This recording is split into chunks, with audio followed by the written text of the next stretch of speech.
Also, I kind of want a Dodgers fan on because it really looks like 2 years in a row they got cheated on in the World Series. And so I wanted that perspective. I do feel really bad. Uh, I feel really bad. And so what was going on in your mind when, not just when the news broke in 2017 about the Astros in 2017, but also when it looks like also the Red Sox in 2018? What was going through your mind this January, I think, when all this broke? So I guess I'm a little bit what's the word? Adjusted to it because I'm a Cowboys fan, so I'm just used to disappointment.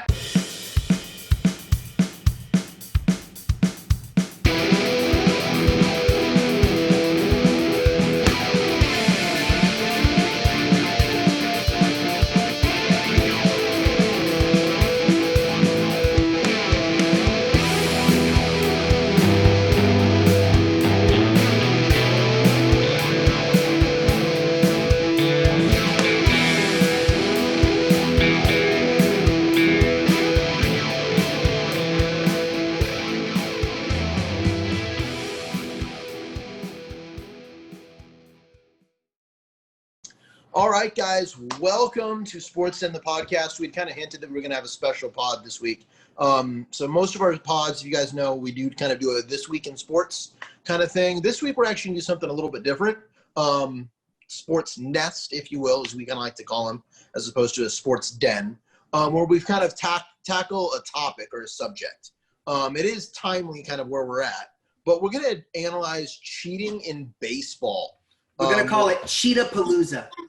The Cheat-a-Palooza. Yes, Mhm. There's someone here who is representing a hat of the reason why we're having this conversation. We may or may not get into some of the cheating of the unwritten rules a little bit. This is not going to be an unwritten rules podcast. That might be a good idea, though, for another one. Pretty timely, too, with the Tatis Jr. stuff going on right now. Yeah, as we look at those, we're really kind of looking at cheating, the direct cheating things. We do have a guest person with us today. We do have Cody, so let's say hi, Cody. Hey, what's up, everybody? All right, you want to say anything about yourself? I don't know. I mean, if you want. I don't know. I'm a children's pastor out in Oklahoma, home of the Tulsa Drillers, who are the Dodgers farm team. Love baseball, like football quite a bit. Hate basketball because I was always short. But other than that, yeah. Oh, awesome.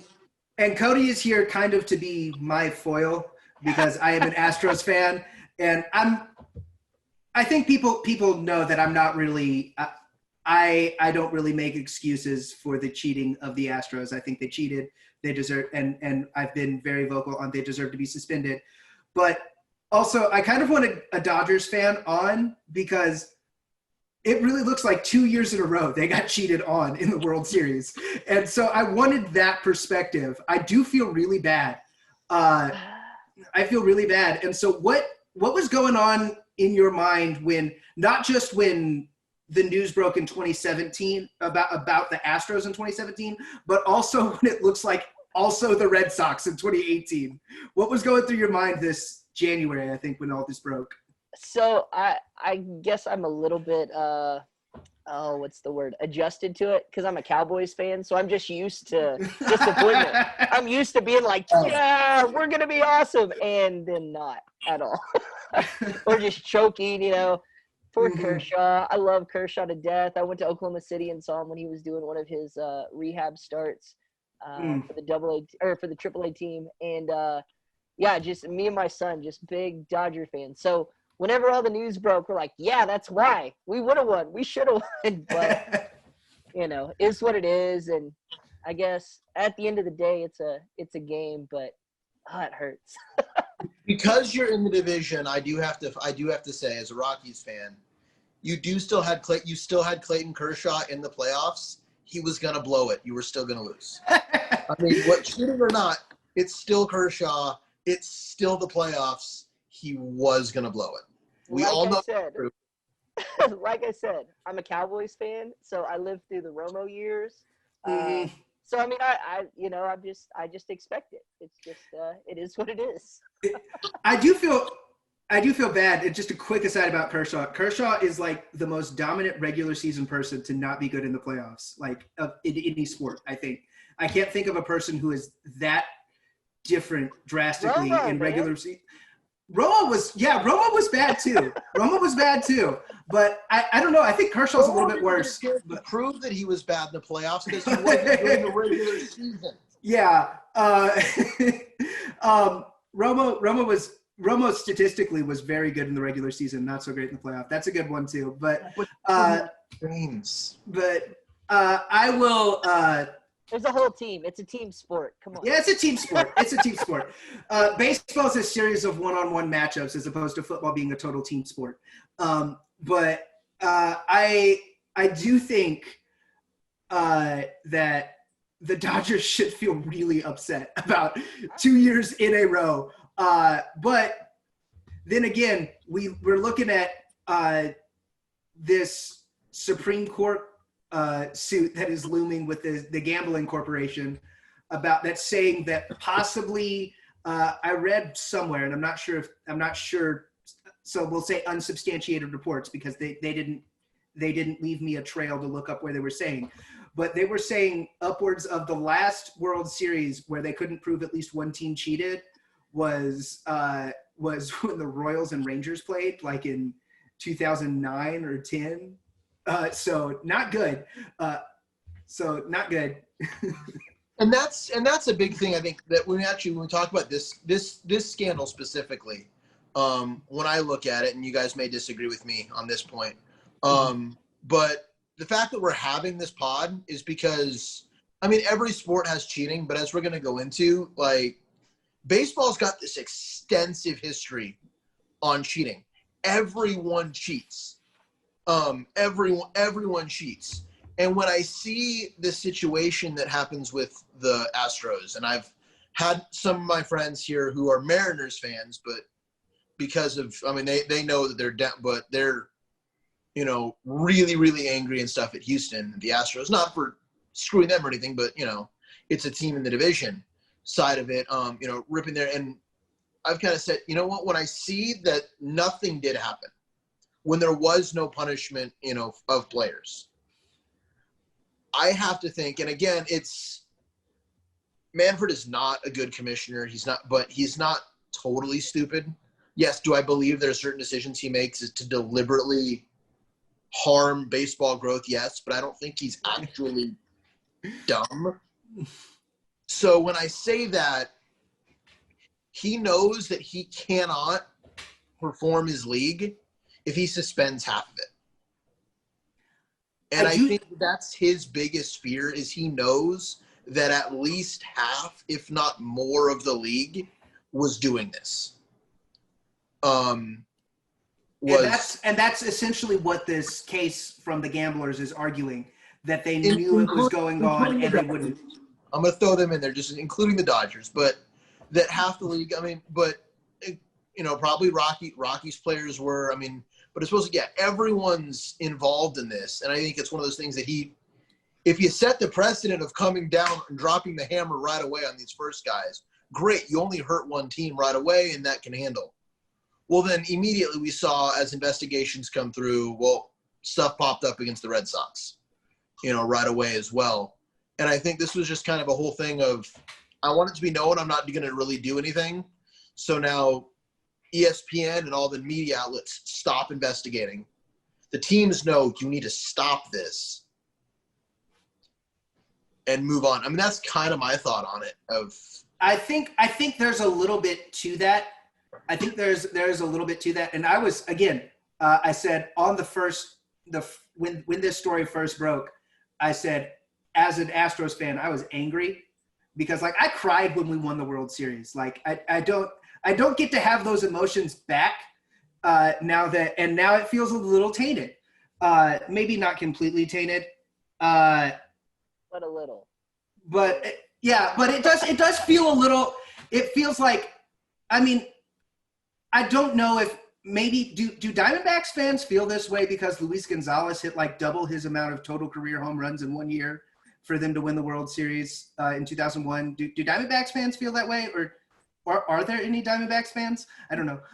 But like I don't totally get it. I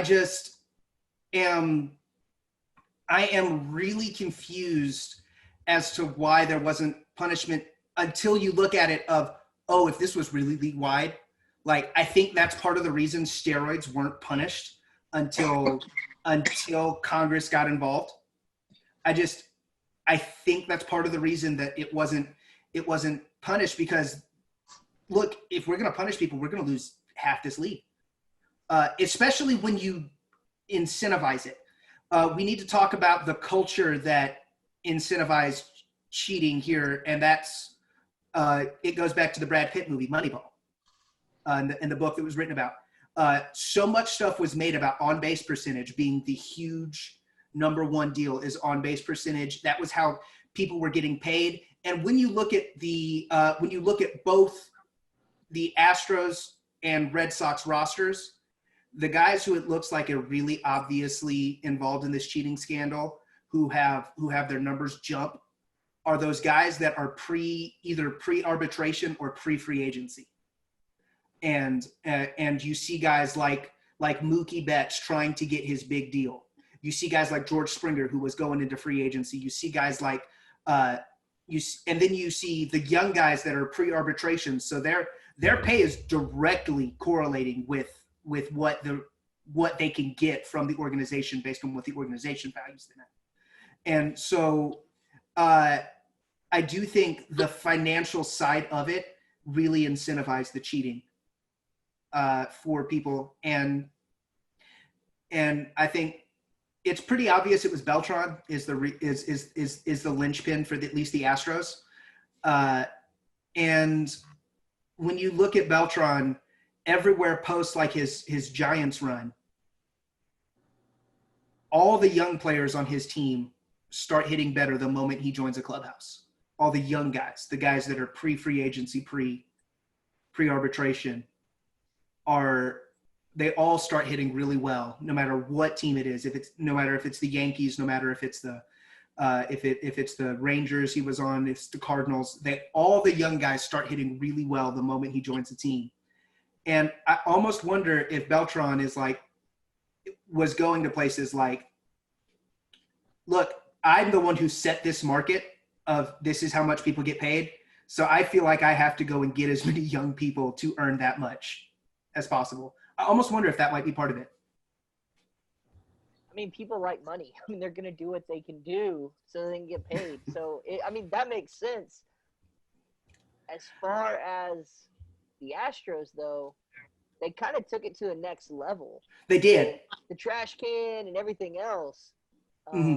Where, before, if you got a guy on second, yeah, he's looking at the catcher a little bit. He's trying to get Which, by the way, the guy on second, that's not against the rules at all, and you should be doing that or you're stupid. Right, exactly. Which I think was a big part of the Boston deal. I think that's why they didn't come down on Boston as hard, because it was a lot of it going through whoever was on second. And then Boston already got in trouble for it because it was 2016 or 17 where they had the Apple Watches. Right. And they had already been punished for having Apple Watches. So it's not an apples to apples comparison. It's this team already got punished for this thing we already knew they did. We just found out more evidence of what they did. So it's not. And continue on. Yes, it came to a head here, but elaborate sign stealing, illegal signs. Again, not talking, player on second. Elaborate sign stealing has been a thing. It's one of a story. 1980, Tony La Rosa was supposedly using a camera and then signaling people with a light in the Gatorade, logo, that's equal to, if not just as bad. That's at least equal to what the Astros were going through. You may not be banging trash cans, but you're technologically showing this. Well, it's like the same thing as there was the Giants in 1954, 51 and 54 in the World Series. And they had a guy in center field with a telescope, and he was holding up, and he would hold up and wave if it was a fastball coming. Yeah. And he just had a telescope where he was looking in center field, and that was when it was still illegal to do that. But he was waving around in center field, and they won a World Series doing that. So this is not something new. It's just a little crazy. I do think with us covering the recent cheating scandal, let's talk about some of our favorite cheating stuff that we've gone through. I think Ben has a list of his. Before we get to our favorite, we kind of hinted at it there, but as we said, baseball's got a long, rich history of cheating. An area that I want to say it's not my favorite, but I'm actually gonna is the existence of that other league for a certain race of people. Is just that existence itself an incredible cheat. When you look at the success of guys who played in that other league, and when they came and played against the white people and were way better, probably. I hadn't thought of that before, but yeah, that was just a thought that I had earlier today when I was like, wait.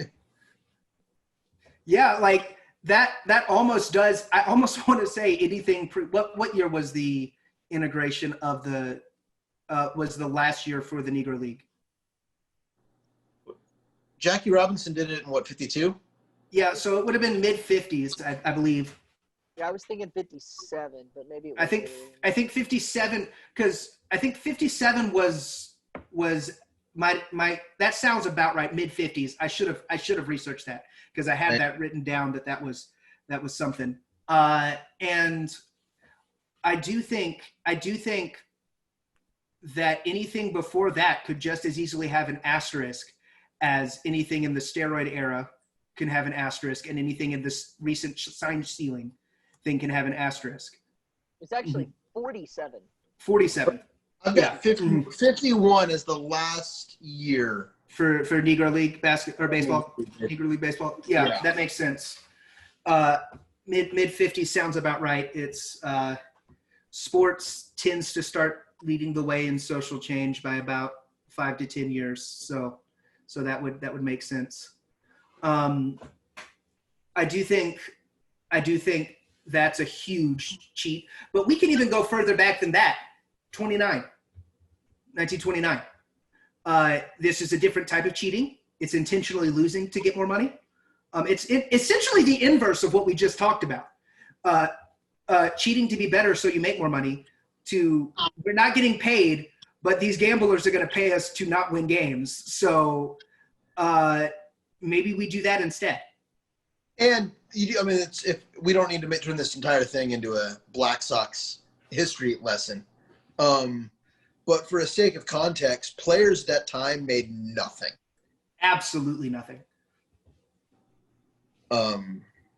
They made absolutely nothing.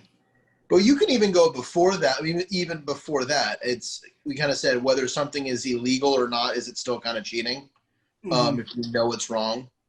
Ty Cobb sharpening his spikes and spiking, deliberately spiking people, there's a number of times of him quoted as saying, yes, I aim my leg for his ankle.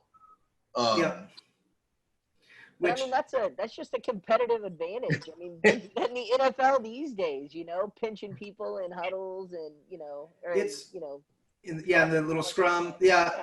I don't know. It's still remarkable that it took Chase Utley to make that illegal. It became a gentleman. I think it's a big part. We weren't going to talk about the unwritten rules, but the unwritten rules were kind of put into a place and did a pretty decent job of it. It was all agreed. You don't do this. This is not okay. This is not acceptable. So people just don't do it. Mm-hmm. And then, and then we have, and then there's player safety issues. Eventually, when the big guy that gets paid millions and millions and millions of dollars can't play because he gets hurt, then we're more likely to to make those things illegal. We see that with Joe Kelly and throwing at people's heads. They're trying to get that out of the game. We see that now with the Rangers. Control, man. I don't think he was doing it. It was control. He just didn't have control. Honestly, with his walk percentage, you might have something. You might have something there. His walk percentage is not the greatest, but we see it with the Rangers. The Rangers too. They're trying to enforce their unwritten rules, and the commissioner's finally like, look, we can't let people get hurt. We saw it with. You could see for years and years the big deal was bowling over the catcher at home. Buster Posey breaks his leg. We can't do that anymore. So when it becomes a player safety issue, these things will eventually go away. And what really probably did it was when the Marlins started Urena just to throw at Ronald Acuna Jr. and just to throw directly at him. And I think that probably ended the idea that we can still intentionally hit people with pitches. Well, and I mean, that's still going back to the money issue. Like, yeah. Because if the big names, especially baseball, if the big names aren't in there, like, there's no reason for the vast majority of people, unless they just love the game, there's no reason for them to watch. If there's not home runs going over the fence, that goes into the juiced ball theory from last season. And it's and it's like I said with, post about 2005, on base percentage was the big stat that everyone cared about. And so I think that incentivized sign stealing. Before then, the stat was home runs. The stat was home runs. And what did everyone do? They worked on their power game to hit more home runs. As we said before, they worked on the power game, but it was what were the punishments then were, or the cheating then was steroids and corked bats. That's what we were hitting then. The other side, again, as we go through like the history of baseball, doctoring the baseball. Yeah. It's a movie that may not, it's definitely got its questionable moments in it, but Major League, the pitcher, Vaughn comes in there and he looks at the veteran pitcher and he realizes this veteran pitcher has like 15 spots all over him. And he's what's describing all of these things. And he says, no, there's these certain substances that'll give you the perfect spin then on the ball. And so that's been going on for forever. Perfect spin. Look, if it came out that Cody's guy, Dustin May, is using something to doctor his ball. If that comes out, I'm going to be the first one, like, let everyone do it. I want 10 feet of movement on the ball. I want it. If it comes out that he is cheating, I want everyone else to be allowed to do it because it's just too awesome to look at. I would be heartbroken if Dustin came out, because I saw Dustin in I think one of his first starts on the Drillers. And that guy is just he's a freak, man. I mean, he is like super tall, bright red hair. In person, he's a sight to see. Yeah, I mean, it's just crazy. Like, what was it? Was it 15 inches of movement on a 99-mile-an-hour two-seamer that went, like, away from the glove? Okay, but wait, wasn't that one? Isn't that the one that you pointed out or later on found out that it was only 89 and not 99? So it was that one was 89 that had the 2 foot of break, the 24 inches. Okay. Yeah, but he's thrown multiple ones over 99 that have over 10 inches of break. And I don't understand even how the physics works on that. Captain America's shield. My brain can only imagine how much Tommy John that man is going to have in his 40s. It's just like, I don't think human 40. arms, like, I'm trying to be hopeful because I want that man to pitch forever if he can make the ball do that.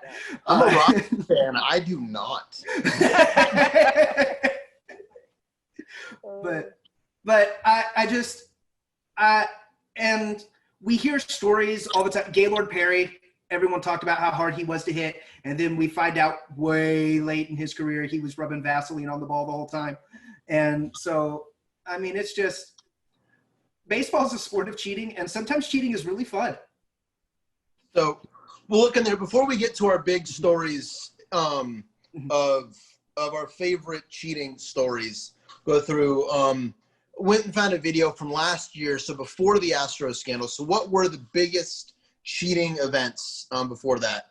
A guy that didn't actually make it on the video that I saw that I kind of pulled most of these from, but a guy we have to mention, I think, is Steinbrenner for the Yankees. Yes. And not even the whole, not only the cheat, if you want to call it being cheating in that way of, oh man, you didn't actually break a rule, but you broke the intent of the game by buying all the players. That not even counting that, but this guy tried to financially like blackmail other players to keep them from ever playing again for other teams. That's crazy, and people kind of forget about that because he was allowed back into baseball. Yeah. But also it kind of goes to this on-field cheating that leads to home runs or leads to possibly 20 feet of movement on a two-seam fastball. That's fun. Off-field financial cheating, not fun. So people either don't care about it, or if the guy gets banned from baseball, we still don't care about it because it was just off-field financial cheating. We don't care about that as much. Yeah. So I'll go with the fun one then. So the Mets, I don't remember what year this is, but you can look this up. The Mets had their manager got kicked out of the game, got ejected for arguing with the umpire. He got ejected. And then all of a sudden there was this other guy that was in the dugout who looked kind of familiar, but also looked slightly different. He went and put on a different hat, I think, glasses, and slightly changed and came back to the dugout and tried to continue coaching. I remember as a kid watching SportsCenter that day, and I think my dad and I laughed for a solid 3 minutes. It was amazing. What was the next one on our list? So the next one, the next ones aren't as fun. So we have Pete Rose and his lifetime ban. Now that's a weird one. We're not going to turn this into a Pete Rose thing. He to this day says he never bet against his team. So we could kind of, if you believe that, it's possible. I mean, the years he was betting, he was doing well as a manager, so it's possible. But a perspective I've heard of why even betting on your team is not good and why it can still be considered cheating is situations where in a 162 game season, losses you should accept and take, you don't. And you could possibly lead to the injury of a player. You could possibly lead to it's beyond the ethics of the situation. It can make you cheat for the long run in the short term and hurt the long term. And it's just not ethical. And it's bad on your players too. So that one's there. The next ones, we actually get some really, really, really bad, interesting things. So the St. Louis hacked it was the Astros who they ended up hacking, and I think maybe some other teams. Yeah. Right? Yeah, it was the Astros that caught them. Yeah. So they were hacking into other teams' computers to steal information. And it was essentially they were trying to steal I think the reason they got in trouble is they were breaking HIPAA law. Yeah. Was because they were trying to steal people's medical information. And if I'm not mistaken, there's another team that was doing it, and my brain is just not finding it. I'm wanting to say it might have been it might be the. I'm not going to say a team because then I'm going to say the wrong one, and then their fans are going to be mad at me. But they had two separate databases of player injuries, and they were actually sending people falsified injury data, like when they were negotiating trades, like this guy's really healthy, when in reality he wasn't, and they got in huge trouble for that too. I believe from watching from the video I just watched a little earlier, I think it was the Padres. Okay. Because the Padres they were trying to trade Drew Pomerantz to the Red Sox. I think that's correct, but if it wasn't the Padres, I'm sorry, it was Ben who said Padres. Padres fans. That one. If you've got anything to say on that one, Cody, go ahead and Go ahead. Don't let us dominate. No. You guys are good. I'm the guest. But yeah, so I mean that part there. So, but yeah, that's an interesting thing. So there was a lifetime ban issued there. So Pete Rose, lifetime ban. St. Louis, lifetime ban, but not just lifetime ban. Prison. Yeah, like that's.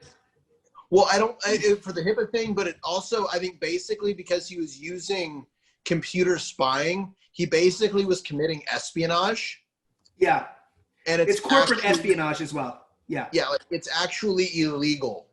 And he went to jail. Which is why this Astros thing is going to be a problem. It's why the Astros thing is going to be a problem for baseball. If someone can prove that the commissioner knew about this and didn't stop it, then baseball's in a world of hurt for lost lawsuits and stuff. It's the same thing with because baseball was in big trouble with Congress because they were essentially allowing people to use banned substances to increase the product value. Yeah. And it's why steroids was an issue. Yeah. So yeah, in that one, Atlanta. So this one's kind of weird because if you got to understand some intricacies of baseball to catch this one. So American and Canadian players, I believe, yes, are drafted in the amateur draft. That's how those players come through. Now you can then, if you're not drafted, you can sign as an unsigned free agent. That's kind of how that works. If you are in Latin America, and I'm not a huge expert on this, so if I get anything wrong, make a comment, let me know what I said something wrong. But in Latin America, they've got camps and academies where they raise that the teams actually get. So the teams are signing 11-year-olds. In and some way, it's not just in Latin America. You've got guys like Max Kepler and Gift and Mbappe, who are both international, but not through Latin America. But yeah. So you get these different things, and so you're able to sign, and that's a completely separate amount of books. Like that's a known separate books, but there are still rules there of what you can and can't do. So Atlanta, because they knew it was a separate set of books, went through, and the general manager at the time, or assistant general manager, went through and started playing around with those books and was offering higher signing bonuses than they were allowed to offer for that thing. So it wasn't even a salary cap issue just there. But yeah, so because of that, the Braves are actually not able to sign any international talent until next year. Yeah, and this happened, 5, 6, 7 years ago almost? That was very soon after they signed Acuna. Yeah, it wasn't long. And this one's a big deal, especially when you look at, I'll use examples from Cody's and my team. Cody got to have the gift that was Yasiel Puig. And he was awesome. And then I have had the gift that is Yulescu Gurriel. And both guys are extremely talented, and we didn't get to see them till they were older because of Cuba, because they played in Cuba. And then both guys had to essentially give up their Cuban citizenship to get to America to play professional baseball. And when we're asking people to give up that much, but then we're also capping their salary when they get here, it really feels immoral to me. It really does feel immoral to me. There's a lot of immoral stuff. If you get a chance to look at that, read up on the Puig situation. Also child labor laws, like we're talking about 11-year-olds getting signed. Yeah. But then the also other weird frustrating part, again, this isn't what we're really diving into, but like those players aren't tradable either. They're not like assets. So it's not like you can go through and move them around. No, it's if I signed you as a kid and our coaching staff is horrible, and you miss out. No, you straight up miss out. You don't get to play in the pros because we own your rights and you lose. And it's It's a weird side, but yeah. Was it Pedro Martinez that his older brother was supposed to be so much better than he was, and he never got to play because the Expos, I think, had his contract and couldn't figure it out? Possibly, but yeah. So that's why that's another reason why baseball itself is broken. Yeah. Are there? And the big one, as we kind of hit on before, was the Black Sox scandal. That rocked. It was. I remember learning about it as a kid. My father, I had a full collection of Hall of Fame of small but short biographies about Hall of Famers, except for a few guys that weren't in the Hall of Fame. One of those being Shoeless Joe Jackson. Yep. Who actually now we don't actually know that he actually was a part of it. We just know he was on the team where people did it. He was on the team, but his numbers were actually really good that series. Yeah. So if he was throwing it, he threw it really, really bad. To me, though, like baseball feels like a really hard game to throw because, like, you have to at least look like you're trying. And baseball has so many variables that if you at least look like you're trying, you might win. I feel like you could strike out on purpose really easy. Like, yeah, you could strike out on purpose, but everyone's going to know if you just, like, I don't know, you swing late, swing early.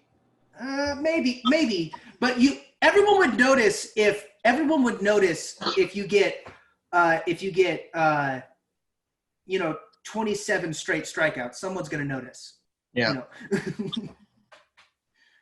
So you can't do that, but right. And anytime you put the ball in play, you risk an error. So that's true. But all right, so now we're going to move on. I'm going to make Cody say something here because Cody hasn't said anything yet. Go for it. Cody, so what is a fun cheating story in baseball? You know what? And I'm going to extend it. We didn't actually talk about this, but giving you more things to think about. This can include ways that you may have cheated yourself in Little League or high school baseball or other forms of baseball. Any fun cheating stories that you have? Man, not personally. I mean, I played baseball like from when I turned 5 until I was a sophomore in high school. I wasn't ever like amazing, but I was always pretty decent. My son is far and away like so much better than I was ever whenever I was twice as old as him. He's an amazing little baseball player. But so we were looking, because I had him help me with all this earlier, and we were looking up famous or just weird cheating scandals from the MLB, and we found one by a guy named Mike Scott. Mike Scott on the 86 Astros pitched game 1 in the series and had 14 strikeouts. It was never proven that he cheated, but he later on pretty much admitted it. yeah. But the funny thing about it was during one of the games, the other team, and I can't even remember who they were playing now, and I didn't even put it on there. But during the game, one of the other players from the other team told the ump to go check him out. And so he goes up, and he has a file, an emery board, in his back pocket. And so he tries to grab it and, like, lift his hands up to say that he doesn't have anything. And it fell on the ground. And the second baseman ran up, scooped it up, and hid it in his pocket, and nothing ever happened. It was a different game. It wasn't in that exact game that it happened, but Billy Doran was the one that went and picked it up. But yeah, it's hilarious. I mean, and there's video of this. It's hilarious. And again, I'm not trying to excuse cheating, but sometimes it brings us so much hilarious stuff. It's almost entertaining. Like I want, if you're gonna cheat, do it in the regular season. Don't cheat in the playoffs. Like, please don't. But like, that stuff's just hilarious. What was it? There was what's the pitcher that gets traded and then immediately walks out to play his first start against his old team, and everyone's like, he's got something in his glove. Like, I mean, it's just stuff like that. It's just funny. Like, it goes. I mean, as a summary of this entire conversation. I mean, we'll add a few more funny ones. But if you ain't cheating, you ain't trying. There's a certain like level, and that's the issue. I think that's the biggest issue is Houston crossed the level. you're allowed to cheat up to here. Like the rules are here, and you're allowed to come up to here. Well, Houston decided to go here, and that's why you're in trouble. Go up to there. Up there is okay, but the one that gets me, and it is a sign stealing. Again, as we kind of mentioned earlier, if you're on second base, mix up your signs, because sign stealing there is not just allowed, it's encouraged. If I'm a batter and my second base runner isn't cueing me something, I'm going to have words with him in the dugout, later on. Why are you not signaling me anything? Mm-hmm. And I remember I can't remember who it was. I want to say the Rockies were playing the Pirates. It wasn't like a rival by any means. I know that. And the pitcher, DJ LeMahieu, was on second, and Troy Tulowitzki was up to bat. And there was, I think I've got a friend of mine who's going to send me a text message if it wasn't Troy. But I know it was DJ LeMahieu on second. And all of a sudden the pitcher's turning around yelling at him constantly because he's signaling or he thinks he's signaling signs. And he just kind of looks like, what's going on? Like, what are you talking about? Like, what are you doing? And the pitch, it's multiple pitches that what I really wanted, this didn't happen. What I really wanted DJ to do in that moment, because if you're clearly in the guy's head enough, he needed to yell right in the middle of a windup, to start yelling pitches. Right in the middle of the pitcher's windup, because I guarantee you, if you're in that guy's head that much, you're getting a balk. Now your next batter may wear one, so you got to be ready for that. But if you're a pitcher, this is how you solve all this. Just the ultimate power move is to pull the Zach Greinke and start telling the batter what you're throwing to him before you throw it. Like, so I didn't remember this happening last year, but me and my son were watching a video the other day of Kenley Jansen. Had a guy on second, and the guy on second, I don't know if he was actually seeing the signs or not, but he was worried, and so he calls his catcher up. They have a little conversation, and sends him back, throws the next couple pitches, gets the guy out. Well, then he looks back at his team and says, hey, I'm going to balk. Get ready, I'm going to balk, and purposely balks and sends the guy to third base when they're up by 1 run in the ninth, and strikes the guy out, and they win the game. Yeah. I remember that awesome. One. That one was, and when you're certain pitchers prep for that, and they change their signals with their catchers every inning. So it's too hard for someone on second to deal with. I know. Dummy, they'll do dummy signals. Signals. I'm going to give you 3 sets of signals, and I'm actually giving you another signal that we didn't use before, which tells you, is the first one the one I want, is the second one the one I want, or the third one the one I want. Yeah.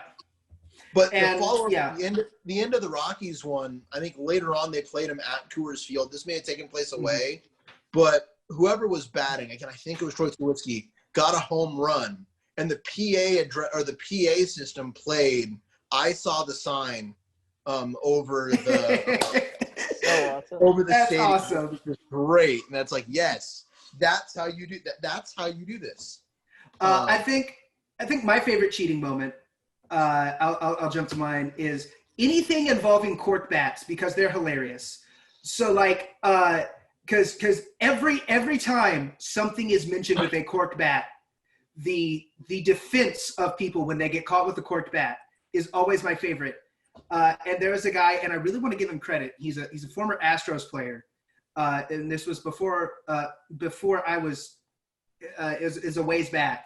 And I want to give him credit because he gets caught with a corked bat, and his excuse is, oh, I think I picked up one of our pitchers' bats because I really don't need it, but I think our pitchers need it. And like, that was his whole excuse, was I think I switched bats with one of my pitchers. And that was his whole excuse, which is hilarious. And then, but if you're going to talk about corked bats, you can't not mention Albert Bell. Albert Bell is coming off of an MVP season. And in the middle of the game, someone suspects that his bat is corked, and so they confiscate his bat, and he's ejected from the game. And Albert Bell immediately goes to his manager and goes, "Yeah, that was corked bat." like I'm about to be in big trouble. And so the manager tells him while he's on his way out of the dugout back to the clubhouse, get the bat and replace it. And so he grabs another bat and he sneaks back and somehow there's stories about him sneaking through ceiling tiles and all sorts of stuff, getting into this evidence umpire's room and switching the bats out and leaving. And the bat he used to replace was also corked. Golly. It's the best story ever. Yeah, those. I'm trying to think if there's any other fun one. I mean, a lot of them are like I remember when Sammy Sosa, because I remember hearing stories of corked bats, but I never actually saw it. Sammy Sosa got in trouble for one when he broke his bat and it was corked. Yeah, it broke, and all of a sudden everyone's looking at it like, wait, this doesn't look right. Speaking of Sosa, one of my favorite things back from the steroid era, whenever they all go right before Congress and they're all in there, and then all of a sudden Sosa doesn't speak English anymore at all. Like I remember watching it as a kid going, why is this? What is this guy doing? Because he's talking fine, and then all of a sudden they ask him a question, and he's going everything through his translator. Like, he's not saying anything else. He's like, and then talks. And oh man, I just remember watching that, cracking up. Oh man, but that was the moment when I knew stuff. Because my very personal beef with steroids involves a man I've mentioned earlier, Luis Gonzalez. As a young child, Luis Gonzalez played for my Astros, and he sucked. Like, he was awful. Like, the dude could barely hit for contact, much less trying to hit for power, and was awful, absolutely awful. And we traded him to the Diamondbacks. All of a sudden, that boy, who I think every other year in his career he tops out at like 21 homers. All of a sudden in 2001, not only does he make enough in the first half of the season to qualify for the home run derby, he wins the home run derby and then hit another 30 after the All-Star game and ends with 56 homers in the year. And then they're playing the Yankees, and he hits the walk-off hit to win against the Yankees on Mariano Rivera. And all of a sudden, 4 years later, everyone's having to testify before Congress. So it's Luis Gonzalez's fault. I'm just saying. So, yeah. I can tell you he's still beloved here. There was a weirdness there. Oh, yeah, you live in Phoenix. I forgot about that. He still has I think he actually owns one of the food outlets in the stadium. Okay. Gonzo's, it's a chicken stand. Okay. Gonzo's Chicken or something like that. Yeah, that's still in the stadium. So yeah, he has that. I'm trying to think of others. I mean, there's always questions. Once the humidor arrived in Colorado and now Arizona, there's always been accusations thrown back and forth of who's using the right. Is the humidor working right? Is there something wrong with it? Mm-hmm. And then I think the best part about cheating is actually when no one cheated, but the other team is so convinced the other team cheated, they have to come up with these huge stories. Like, I have a guy I know who is so utterly convinced that the Cardinals are perfect that they could not have lost this World Series against the Twins. And he tells me it was proven, it was positive, and they did nothing to the Twins, that they were turning their fans on and off during this World Series to try to impact ball flight. The only thing I can find is relatively after, I think it's actually 2 years after this World Series, I found that baseball made it a rule you had to keep your fans going the same direction, like the input and exhaust for the indoor stadiums. But stuff like that happens all the time. Was it? I remember when I was a kid, when you would go to Minute Maid when it was still called Enron Field, which we can talk about cheating issues with that name there. But when it was still Enron, they used to, in the middle of the game, they would open the stadium up after the sun went down. They can't do that now because somewhere some other arena, I think it was the Colts in football, did the same thing where it would open in the middle of the game, but then a screw fell out and hit someone. And so now they can't, now they have to, it has to be open or closed. You can't do anything with people in the stadium. So they change those all the time. But the best part about cheating is always everyone convinced that everyone cheated but them against them. Mm-hmm. And with that, I think this is probably a good time to end our podcast. We hope you guys have enjoyed this, and we will see you guys next week. Bye. Bye.